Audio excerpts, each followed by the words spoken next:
Peperangan kita itu harus melawan kuasa gelap. Artinya apa? Kita perlu Tuhan yang bisa memerangi kejahatan. Kejahatan itu tidak selalu di luar. Kadang bisa aja kejahatan itu ada di dalam diri kita, saudara. Tanpa kita sadari, banyak orang yang terikat, itu ada kejahatan yang iblis taruh di dalam diri manusia yang gak sadar bahwa dia itu adalah baik Tuhan. Yang seharusnya dia itu bisa memunculkan hal-hal perbuatan yang menyatakan terang itu. Tetapi karena kebutaan dia, sehingga dikuasai, dipakai sebagai alat iblis untuk menyatakan kegelapan. Maka itu kita harus datang kepada Tuhan, karena dia setia, dia menguatkan hati kita dan memelihara kita daripada hal-hal yang jahat. Ya saudara, jadi kita harus datang kepada Tuhan.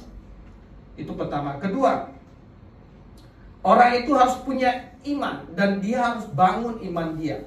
Iman itu tidak langsung serta-merta bisa kuat, saudara. Kalau kita ibaratkan bangun sebuah pondasi yang kuat, itu harus dibangun dulu. Pertama yang dibangun supaya kuat adalah gali pondasinya sedalam mungkin, saudara.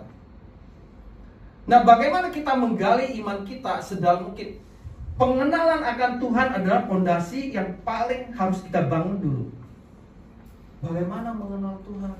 Apakah cukup seminggu sekali kita datang beribadah, kita mengenal Yesus? Tidak cukup, saudara. Setiap hari kita harus mencari kebenaran itu dengan merenungkan firman Tuhan dan melakukannya. Itu adalah pondasi yang semakin hari semakin dalam. Dan semakin dalam, akhirnya kalau pondasi itu kuat, dia akan tumbuh. Maka ketika pondasi kuat, dia akan tumbuh, dan itu yang akan melahirkan iman yang teguh.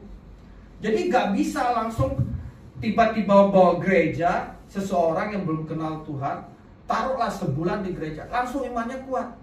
Gak bisa. Kelihatannya kuat, tapi cangkangnya belum kuat. Betul ya? Sering gak begitu?